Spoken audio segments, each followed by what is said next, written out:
Hey guys, I'm Nito King, bringing you more of... Oh, not again. Whatever, Space Quest 6. Last time we had a whirlwind romance crop up and immediately fizzle out as Roger's co-worker Stellar confessed that she has feelings for him. And there was also a lot of plot stuff, but to be honest, I don't think any of it really matters, especially since we're not going to see any more of it or hear anything else about it pretty much until the end of the game. Now, we do have a couple of mysteries to resolve from the very first episode, but for now, let's look at some stuff I missed before. Ah, your old Xenon army knife from Space Quest 1, in which you destroyed the powerful star generator which had fallen into the hands of the evil kleptomaniac Sarians. Leave it alone, it's not a toy. Besides, you'd probably cut yourself. Like last time. Ah, memories. This really helped out in Space Quest 1. I just don't understand why it cuts me better than it does other things. And now, an homage to Vicus. We named the game after these. You know, Space Quest socks. Ah, there's nothing like... They would make a very effective weapon against any foe.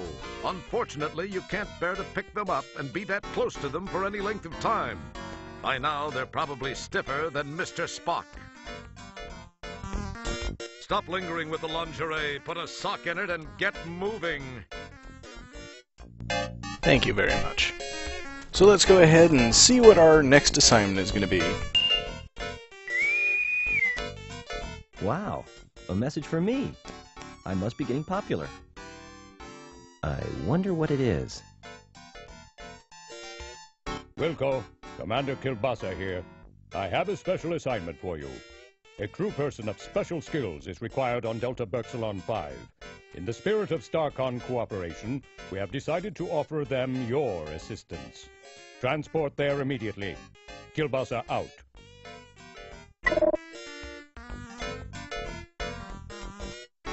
Alright, so now we have something to do, but before we head to Delta Berxilon 5, I wanted to take the time to look around the ship a little bit. Start with the bridge. Of course, we've been there in the demo, but now we should have actual crew instead of lemon sorbet.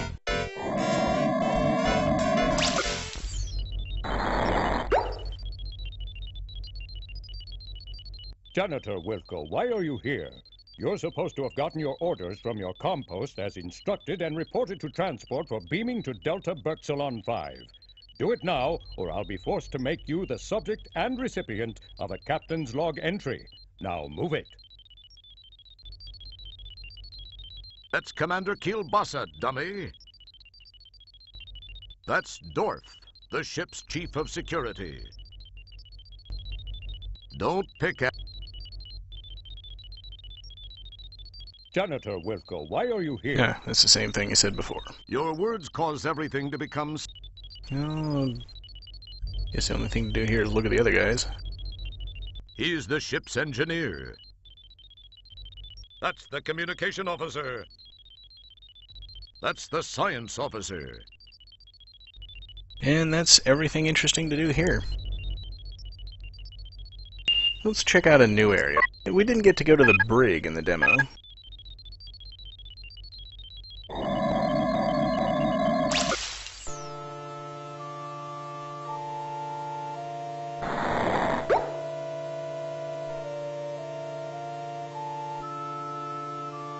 It's a hovercraft for transporting replicated food.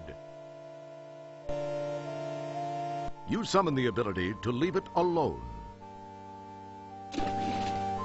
Oh, wait, is someone in there? Inside this cell is the creature from the Ego, a bizarre invisible monster caught on Rialto 4. It's violent, brutal, bloodthirsty, and is a sucker for insincere flattery. Hey, handsome. Let's see that pretty little face. Impressive. Oh, he doesn't need to be locked up.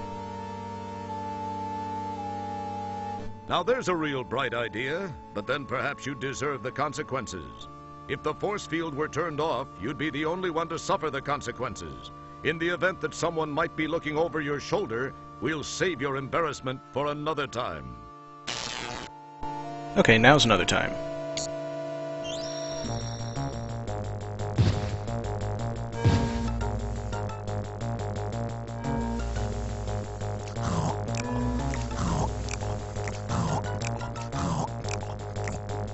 Game over, man. Game over.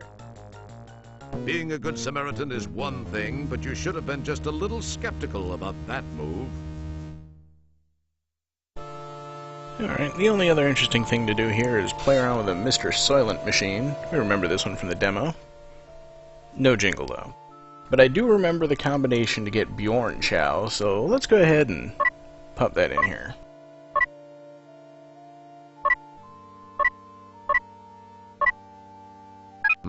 Something tells me you're thinking of the demo. Demo? Yeah, you remember, the demo that had more version numbers than the game? Yeah. That demo.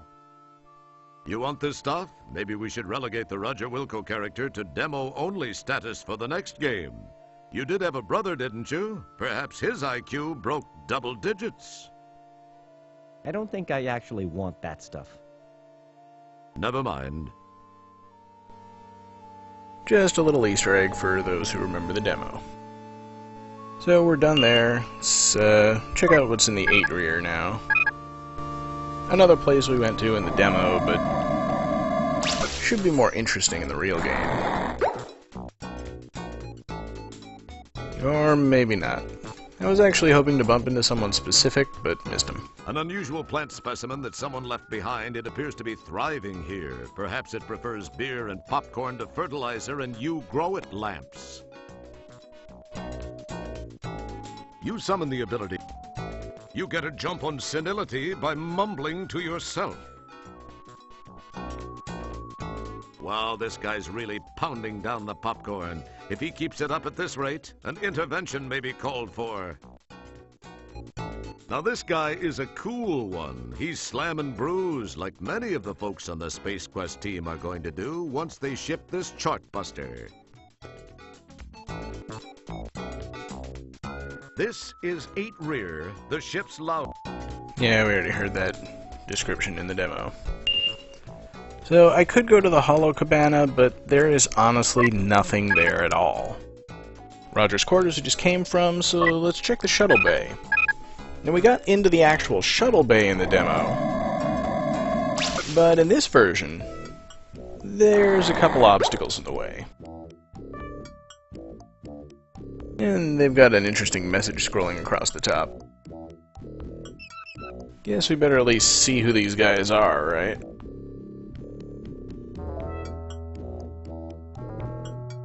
This is Magnum Opus. You owe him 200 buckazoids from a lost bet. In other words, scram. This is your dear crewmate, Chesbro. Magnum doesn't talk. He fancies himself to be like one of those Buckingham Palace types. You consider saying hi until you remember how dedicated he is to his job, and you wouldn't want him to get in trouble for slacking off while on duty. I wonder why you don't worry about that for yourself. I really don't think that's a good idea. He's not the touchy-feely type. An interesting thought, but you wouldn't want to give him the wrong idea about your intentions. Alright, nothing much to do here, so I gotta walk away from the pad so that I can get to the compost.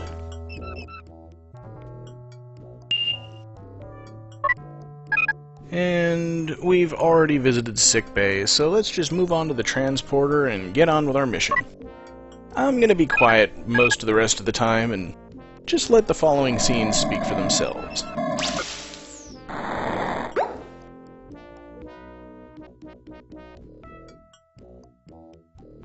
Okay, I'm ready. Energize!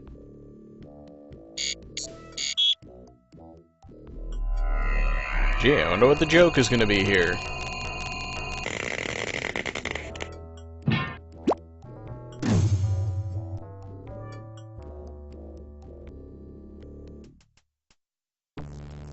Commander Kielbasa and that other guy look like they're just finishing up a conversation. Janitor Wilco, Dr. Bellows and I were just talking about you. Please report to Sharpay's quarters, Janitor Wilco. She is in need of someone with your special skill set. Be quick about it. Yes, sir.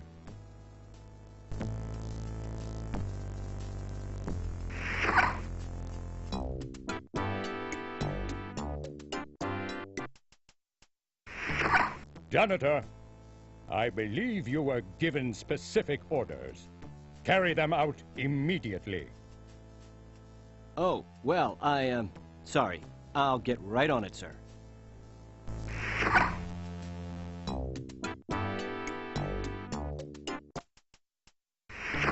Wilco, if you don't follow my orders immediately, I'll bust you down to... Oh, I forgot. You're already as low as you can get. Trust me, I'll make your life more miserable than it already is. Now move it. Yes, sir. Right away, sir.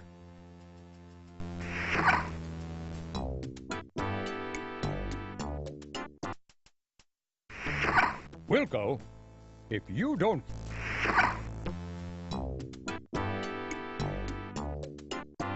This display shows you the Ascendopad's current location.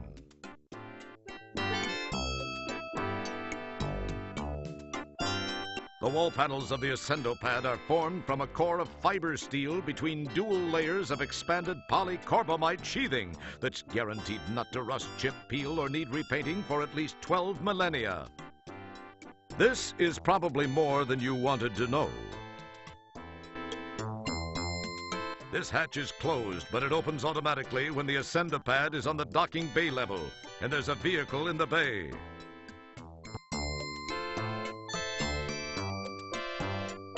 You're about to ask, where am I?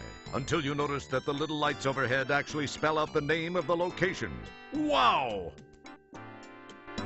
You mistake the dual layers of polycarbamide sheathing for some sort of lickable wallpaper, and you give the wall a lick. Hey, the snozberries taste like snozberries. I bid thee open. If you're going in there, Graham, I'm staying out here. Ascendopad, take me away.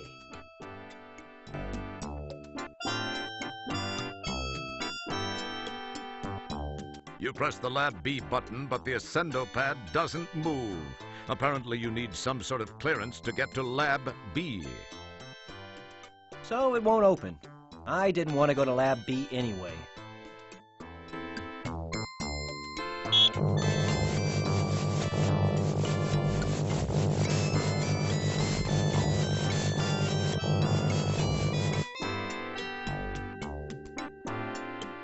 It looks a lot more detailed than it did in space. This portal is open, allowing you to pass through the shaft into one of the rooms. Make way, here I come.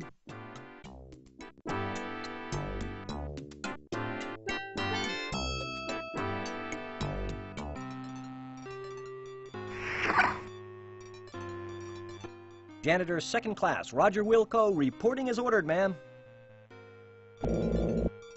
Wilco, you say? Yes, ma'am. Well, Mr. Wilco, I expected you here some time ago. I've been kept waiting for minutes now. I'm very sorry, Matt. Save the pathetic whimperings for your StarCon superiors, which I would expect includes everyone and everything on the food chain over there. Ma'am, I came as... Young man, I lack the time, and most importantly, the patience to indulge you as you whine your way from one excuse to the next. May we please just begin? Sorry, but I wasn't briefed on what tasks would be required of me. You are a janitor, Mr. Wilco.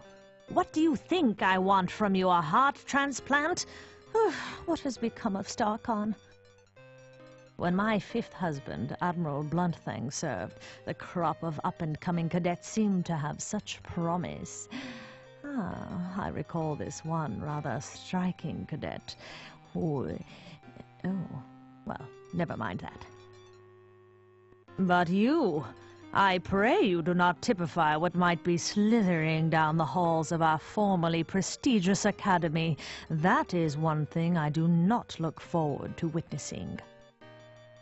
Get to work, Mr. Wilco. You'll find a mop and a bucket right over there. I have no time to devote to your education.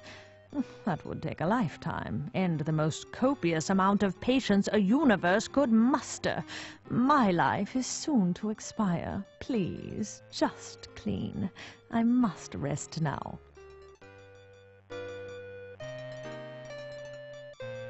The wrinkled one rests quietly in her crap-o-matic adjustable bed. Don't even try it, Wilco. Just do what is asked of you. Hello, ma'am. Just do your duties, janitor. It looks like a heart monitor. It must be amazingly sensitive since this crusty old beast appears rather heartless. It feels slightly gritty. Your words are so...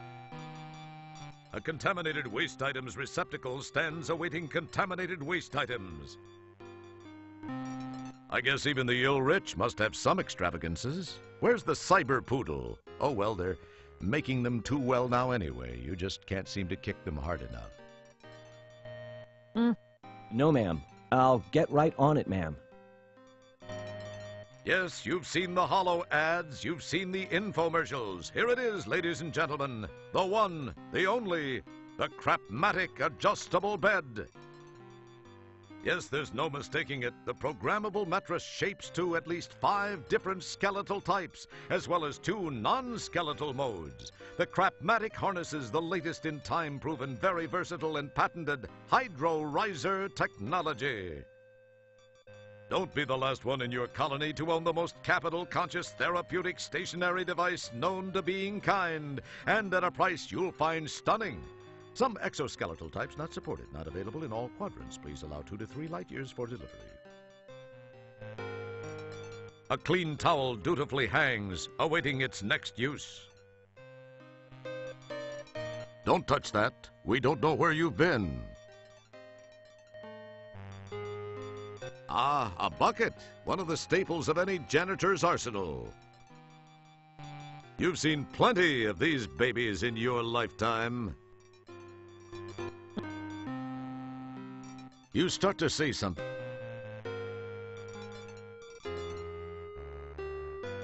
Mr. Wilco, where do you think you're going? I am sure my friend the commander of StarCon intended for you to attend to me until otherwise ordered. I'd hate to have to tell him you were anything but committed to the task assigned and entrusted to you by your superiors.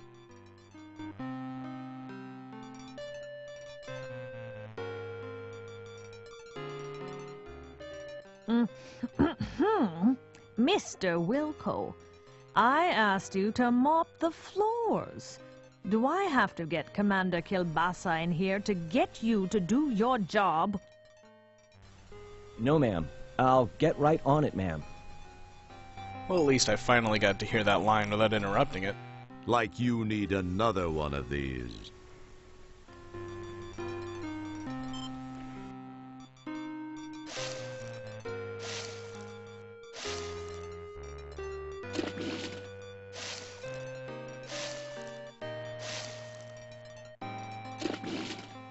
Mr. Wilco, please rattle the handle on that commode. It is positively maddening. You got it, I mean, right away, ma'am. Whatever I can do. Please do it, and quietly. I must have my rest. She always talks too much. What is she? Mr. Wilco, it is time for me to take my meds. Please fetch my trisonic sortium from the medicine cabinet. Yes, ma'am. Maybe I can get this old hag to overdose. What was that, janitor? Nothing, ma'am. I'll get those for you right away. I don't think I want to turn my back on this woman again.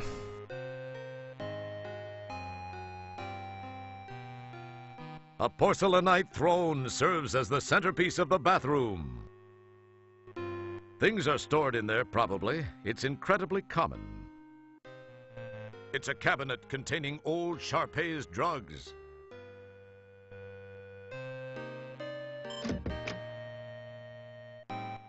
I can't find her medicine. I don't think she knows what she's talking about.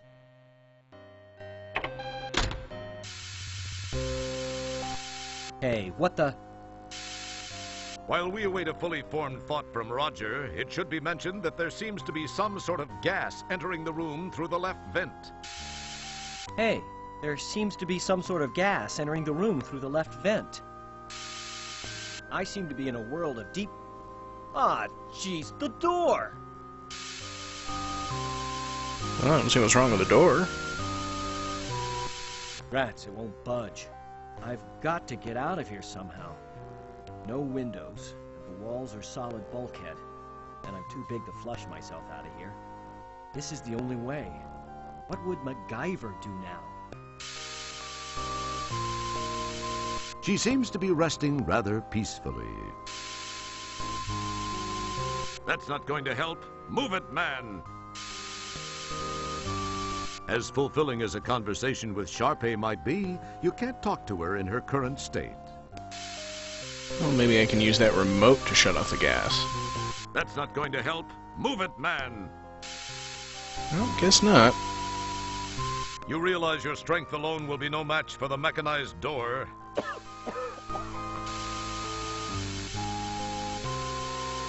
It feels slightly gritty.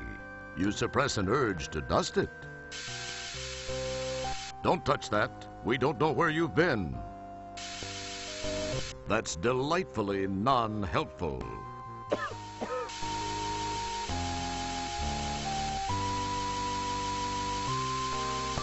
Well, I guess the only thing I can really do is wait until I actually die from the gas. So let's cut that out.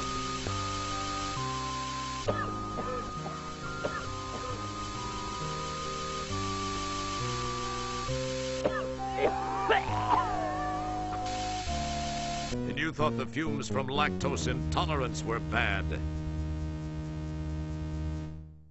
Alright, so the actual solution to this problem... Not much going on there, eh? What we need to do is grab the hydraulics from the crapomatic bed.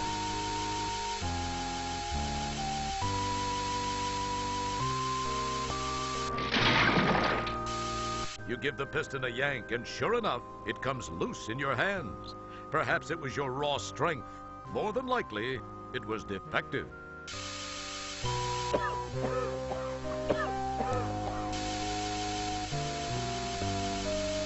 It's the crapomatic adjustable piston.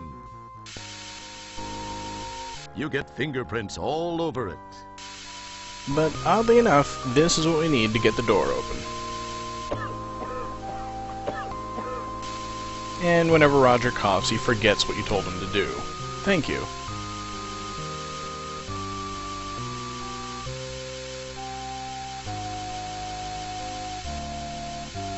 Good thinking! Wedged in the door, the manual override control causes the piston to strain against the door.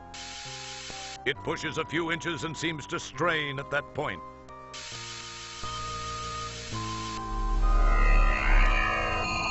Wilco! Oh, hi, Stellar. What are you doing here? There's no time to talk, Roger. We've got to get out of here now. 1, 2, 3.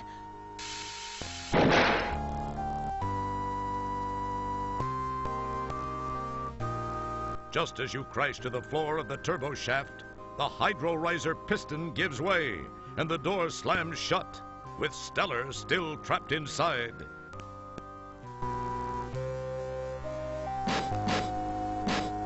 You claw and pull at the seams of the bulkhead door, but to no avail. Just then, you hear and feel an explosion, which seems to have come from behind the door.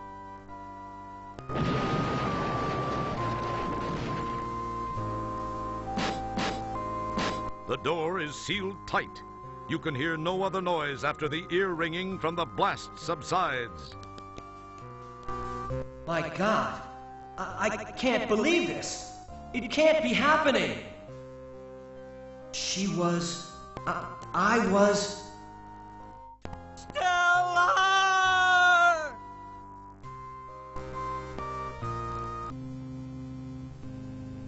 It's hard to believe that this is the Hollow Suite. The setting is much like the graphics you've scanned in the library from those planets more interesting in their climatic diversity. From the scenic jutting peaks, soft hills, and lake in the conjured distance to the lush, pixelized growth of trees, flowers, and grass in the foreground, the holodeck has that sublime, park-like perfection. Unfortunately, its serene beauty is sadly negated by the headstones and the solemn event about to occur, the laying to rest of your rescuer and true friend, Stellar Santiago. You are feeling as you have never felt before, perhaps helped along by the relatively short stints aboard the various ships, as well as all too brief friendships. You've been spared the emotional devastation of true loss by lack of attachment. This, however, is a different feeling, far different from anything you've ever experienced. You can't help but wonder how you'd act towards Stellar given a second chance, but you know that can never happen. She gave her life for you, and you will never be able to thank her. Enough smarm already. Let's funeral! Ladies and/or gentlemen, we assemble here today to honor the memory of a former crewmate, Lieutenant First Class Stellar Santiago. Her unfortunate death takes place in the shadow of a new community, the dawning of a new life for the aged of our galaxy. Although death is never easy to accept, we must remember that the tragic accident which took her from our midst occurred while she was on duty. If a member of StarCon must perish for some reason, there is no more honorable way. It is part of the oath we recite and take to heart when we pledge our allegiance. I believe her friend, Janitor Second Class Roger Wilco, has a few words he'd like to say. Mr. Wilco?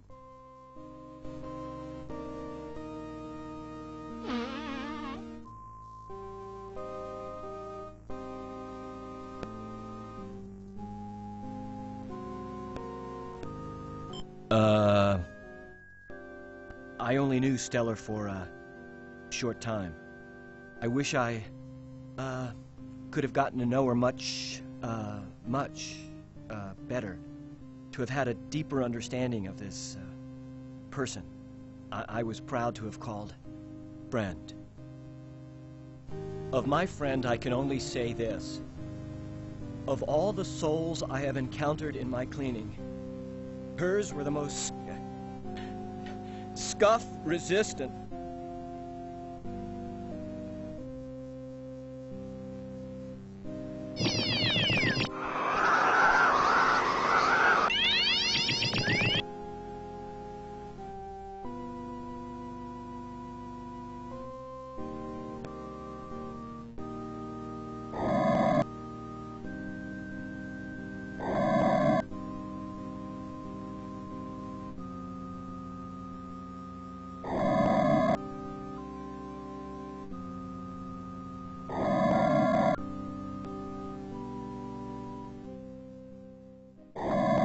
Yeah, so I probably should have looked around before reading the eulogy. I didn't realize looking at it would do that. And this is the Hollow Suite. The walls have a flat, nondescript finish, very deceiving when you consider what this room is capable of. But that was our whirlwind romance plot for the game. And that's pretty much the last we'll be seeing of Stellar for a while, I suppose. Next time, we find something else to do. Polysorbate.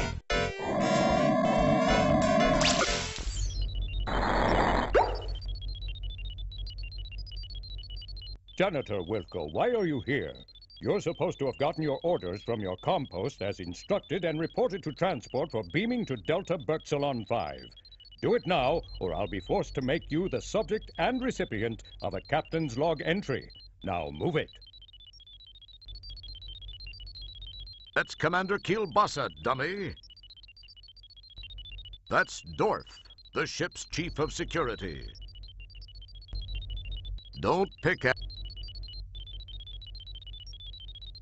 Janitor Wilco, why are you here? Yeah, that's the same thing you said before. Your words cause everything to become... Oh, guess the only thing to do here is look at the other guys. He's the ship's... So let's go ahead and see what our next assignment is going to be. Wow, a message for me. I must be getting popular. I wonder what it is. Wilco, Commander Kielbasa here. I have a special assignment for you. A crew person of special skills is required on Delta Berxilon 5. In the spirit of StarCon cooperation, we have decided to offer them your assistance. Transport there immediately. Kielbasa out.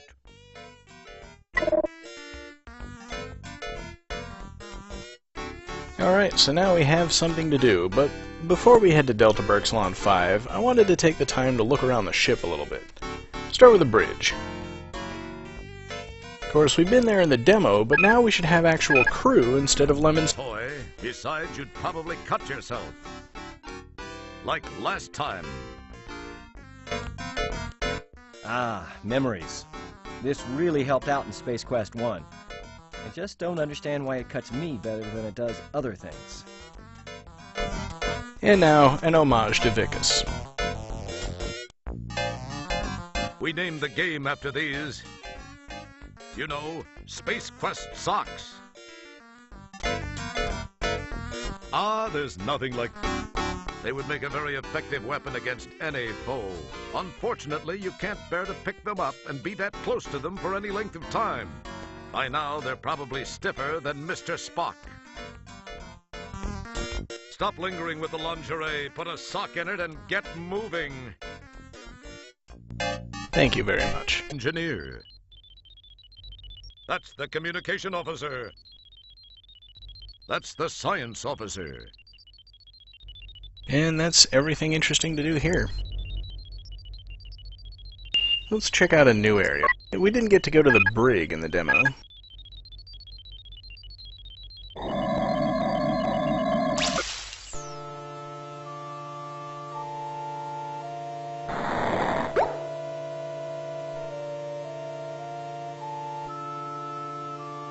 It's a hovercraft for transporting replicated food. You summon the ability to leave it alone. Oh, wait, is someone in there? Inside this cell is the creature from the Ego, a bizarre invisible monster caught on... Hey guys, I'm Nito King, bringing you more of... Oh, not again. Whatever, Space Quest 6. Last time we had a whirlwind romance crop up and immediately fizzle out as Roger's coworker Stellar confessed that she has feelings for him. And there was also a lot of plot stuff, but to be honest, I don't think any of it really matters, especially since we're not going to see any more of it or hear anything else about it pretty much until the end of the game. Now, we do have a couple of mysteries to resolve from the very first episode, but for now, let's look at some stuff I missed before. Ah, your old Xenon Army knife from Space Quest 1, in which you destroyed the powerful star generator which had fallen into the hands of the evil kleptomaniac Sarians. Leave it alone, it's not a...